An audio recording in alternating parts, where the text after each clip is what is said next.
kita bicara ekosistem pariwisata, kita bicara filosofi 3A, atraksi, aksesibilitas, dan amenitas. Isu besar kita itu hari ini, 5 tahun yang lalu sebenarnya di aksesibilitas. Sehingga tidak heran kenapa kemudian Pak Presiden Jokowi menitik beratkan di sisi pembangunan infrastruktur. Contoh misalnya Bandara Soekarno-Hatta, atau yang lebih ekstrim misalnya Bandara Adi Sucipto. Itu didesain untuk 1,7 juta penumpang per tahun. Sementara realisasinya sudah lebih dari bahkan mencapai 7 juta penumpang. Jadi sudah sangat over capacity. Memang sudah satu keharusan dibangun bandara baru yang syukur alhamdulillah di bulan April kemarin sudah diresmikan oleh Pak Presiden. Ya, New Yogyakarta International Airport, Kulon Progo. Soekarno-Hatta juga sama. Ya, Pak Menteri sudah melakukan studi bersama-sama dengan teman rekan-rekan dari Kementerian Perhubungan gitu ya, bahwa rata-rata bandara kita itu sudah betul-betul over capacity. Ya. Sudah digunakan melebihi kapasitas yang ada. Hanya misalnya sementara maksimum itu 35 flight per hour. Ya. Dan itu sudah mentok. Makanya kenapa kemudian udah menjadi sangat penting untuk dibangun runway ketiga Soekarno-Hatta.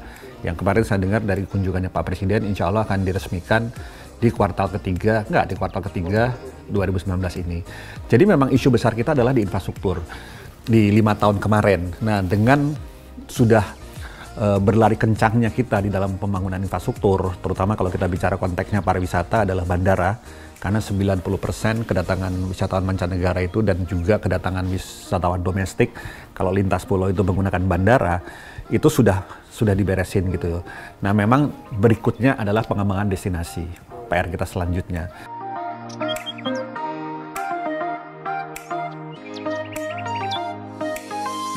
Yang manfaat langsung, seperti tadi saya bilang, hampir semua tempat di 10 Bali Baru, seperti di Toba, di Belitung, itu terjadi lompatan PAD, pendapatan asli daerah. Dan itu betul-betul yang langsung dirasakan manfaatnya oleh masyarakat dan pemerintah daerah. Ya.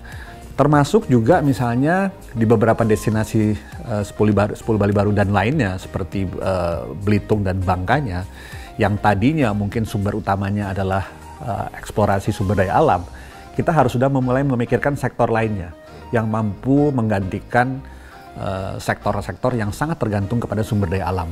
Dan kita sama-sama sepakat bahwa sektor itu adalah ekonomi kreatif dan salah satu ujung tombaknya adalah sektor pariwisata. Jadi bukan hanya kualitatif tapi angkanya semua bunyi.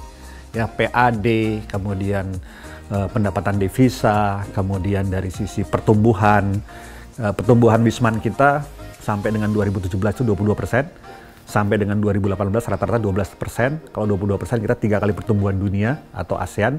Kalau 12% kita lebih dari 2 kali pertumbuhan dunia dan ASEAN. Jadi semua data-data membuktikan bahwa we go on the right track gitu. Kita betul-betul sudah menuju arah yang tepat.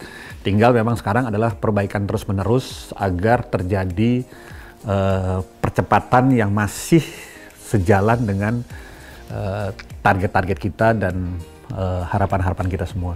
3 bulan terakhir ini sempat agak sedikit keganggu dengan isu masalah tiket pesawat gitu. Tapi kita yakin bahwa itu hanya sesaat lah. Insya Allah kembali normal dan kembali sektor kita jauh lebih kencang ya, dan dalam petik betul-betul memberikan manfaat. Dan satu lagi yang tadi belum saya singgung adalah selain devisa yang dibawa oleh Wisman, sebenarnya ada satu sumber devisa lagi, yaitu FDI atau PMA, penanaman modal asing. Ini juga luar biasa. Ya, jadi devisanya itu bisa datang melalui 2 cara. Oleh devisa yang dibawa oleh Wisman dan oleh penanaman modal asing ataupun FDI. Dengan jumlah yang mungkin sama bahkan jauh lebih besar dari devisa yang dibawa oleh Wisman. Karena begitu Wismannya datang, itu otomatis FDI-nya akan ikut. Tapi kuncinya adalah PR kita adalah tadi, kecepatan, kemudahan memberikan perizinan. Sehingga betul-betul kita bisa mampu merealisasikan lompatan penanaman modal asing di sektor pariwisata. Yang insya Allah akan disusul sektor-sektor lainnya. Karena sektor pariwisata juga selalu dikenal sebagai ujung tombak industri. Begitu sektor pariwisata maju, dia akan mendrive sektor-sektor lainnya. Apakah itu makanan, minuman, transportasi, infrastruktur pendukung lainnya. Ya, kemudian juga kalau begitu hotelnya berkembang segala macam, otomatis ada kebutuhan pabrik keramik baru, semua. Ya, semua. Bukan hanya terkait bangunan, tapi tadi F&B, dari sisi lapangan pekerjaan pasti gitu kan akan terjadi lompatan kebutuhan pembukaan lapangan pekerjaan.